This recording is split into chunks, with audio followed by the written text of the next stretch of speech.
Good morning, everybody. It is Friday, January 12th, and we wanted to bring you a live update about what is going on across this area. So if you happen to tune in and watch this video later, just know that the information that I'm giving you is current as of about 10:25 a.m. this morning. So first I want to take a look at our Gatlinburg camera. What we're noticing here is that we've got a lot of sunshine, we've got clouds back off in the distance near the mountains, and occasionally we're seeing the winds starting to move around in the foreground of this camera. We're already starting to hear reports of the winds really cranking up near the Newport area, starting to crank up on our plateau counties as well. And because of that, we're already starting to see power outages popping up across the area. Again, this is current as of 10:25 a.m.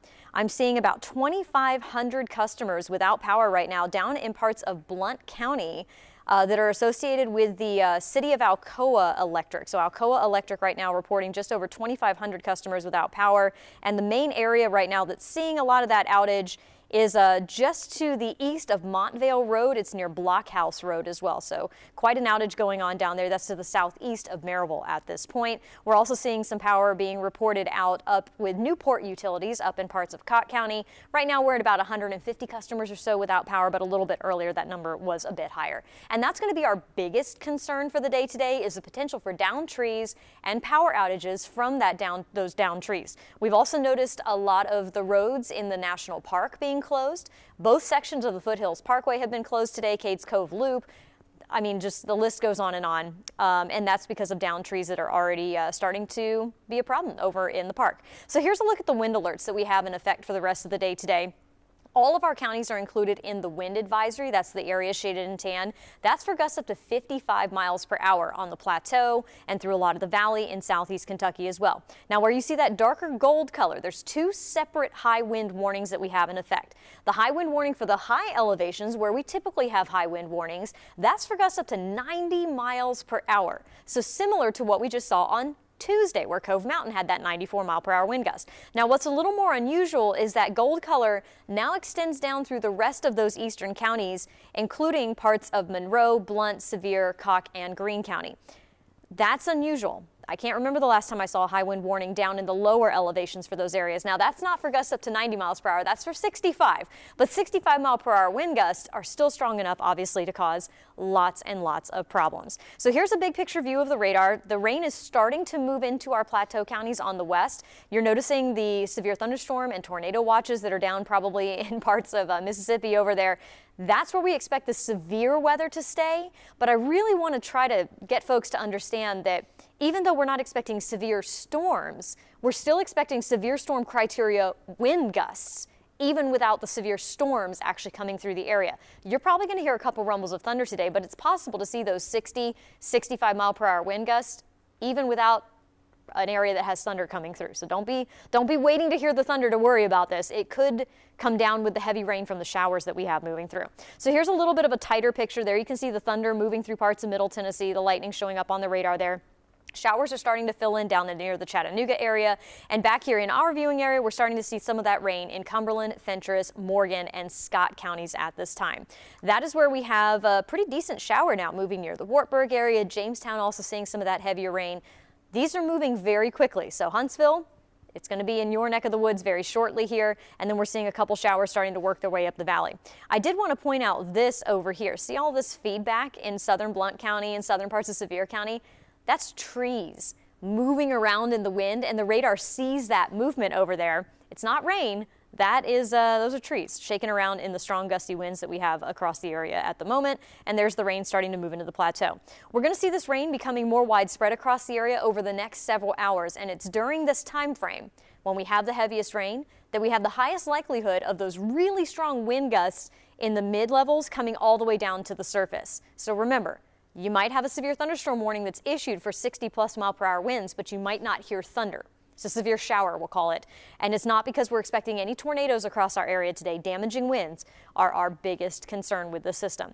This is what things could look like at 2 p.m., but the system's moving really fast. So by 5 p.m., we'll already start to see that clearing from west to east across the area as the final edge of the rain moves on out. The winds are going to stay very breezy, and we could see some lingering showers changing over to snowflakes overnight tonight, but with how quickly the system is moving and how fast the moisture is going to be getting out of here, by the time the cold air arrives, there's not going to be enough moisture to have any accumulating snowfall maybe a dusting in the highest elevations of the mountains, but again, not expecting much with that. We'll start off with clouds on Saturday morning and then see clearing into Saturday afternoon.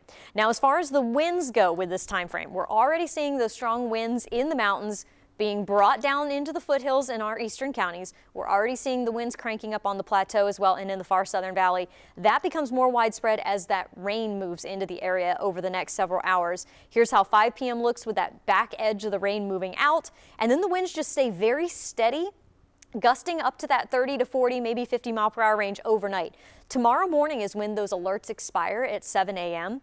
And after that point, it's still going to be breezy through the day Saturday, just not quite meeting the advisory criteria with the gusts being above 40 miles per hour. We're going to have gusts in that 25 to 30 mile per hour range, which with that cooler air moving in, it's going to make for kind of a chilly Saturday and an even colder Sunday.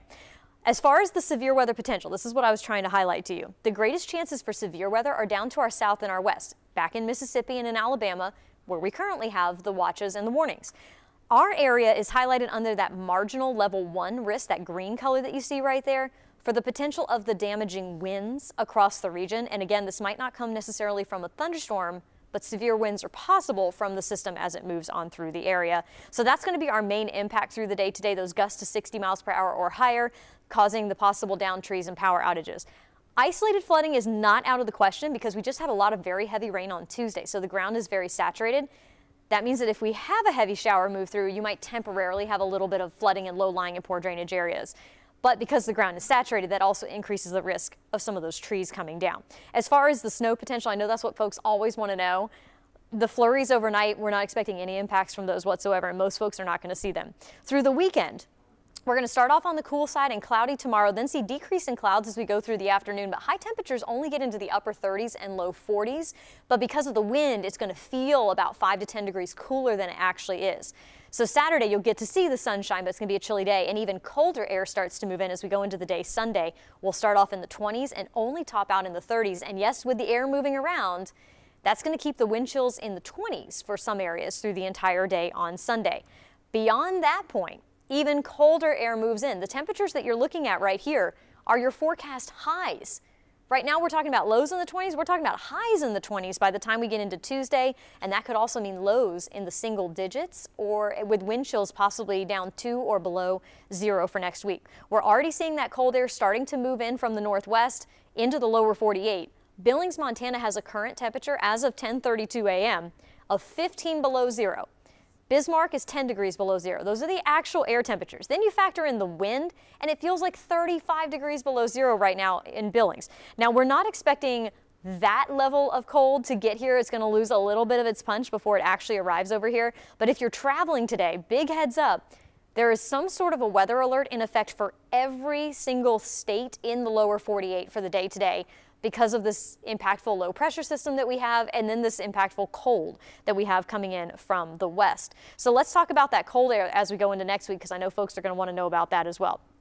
Where you see the darker purple colors, that's the colder air pouring down from Canada, dripping ever and ever so much farther south into the lower 48. This is what things could look like on Monday. We really start to feel the effects of that cold air. Here comes a trough of low pressure Tuesday into the day Wednesday, and another one looks to swing through by the end of next week as well, Friday into the day on Saturday. That means that our temperatures could be running 10 to 20, maybe even 25 degrees below average for this time of year. That's how you get highs in the mid to upper 20s and you get those lows in the single digits. Now, we also will have a few little weather systems moving through during this time. So just as a heads up, if our air is that cold, any system that comes through will provide a chance of having some wintry weather. And as of right now, it does look like there is a chance to see some of that snow sometime during the day on Monday, into the day Tuesday, maybe into Wednesday. We'll have to see how this all plays out. There's a lot of uncertainty for next week. But for those of you who are asking, yes, we are going to be watching that and concerned about that as we go into next week. There's a look at your 7-day forecast with the 10 weather impact day for the day today. Temperatures get very warm, relatively speaking, because of the strong gusty winds that we have today, but then we cool down. And notice Wednesday morning, that low of 9 That would have wind chills near or possibly below zero across the area, with a slight moderation in the temperatures as we go into the day Thursday, but we'll have to kind of see how that all evolves through the weekend. Yes, there are snowflakes on that 7-day planner. Too early to really talk about totals, but it does look like if we see that accumulating snow, it would be on the lower end. So we're not talking like a foot. We're not talking about anything huge like that. But it might be enough to cause some problems on some of the roadways because the temperatures are so cold. So that's a kind of a long-range look at what we could be seeing down the road. But again, today, we're talking about that 10 weather impact day because of the winds that we have across the area. So here's one more quick look at our big picture satellite and radar. The showers are starting to come onto the plateau now. Winds are starting to ramp up across the area. We already have power outages being reported. If you can stay home for the day today, it would be best that you did that, just to stay off of the roads. With those down trees coming down, maybe some power lines being knocked down, that's going to cause debris in the road. So it's best to just stay home if you can, keep your devices charged, and just hang in there. Once these winds really start to crank up, they're going to stay that way all the way into this evening before they come down a little bit, still staying very breezy overnight tonight.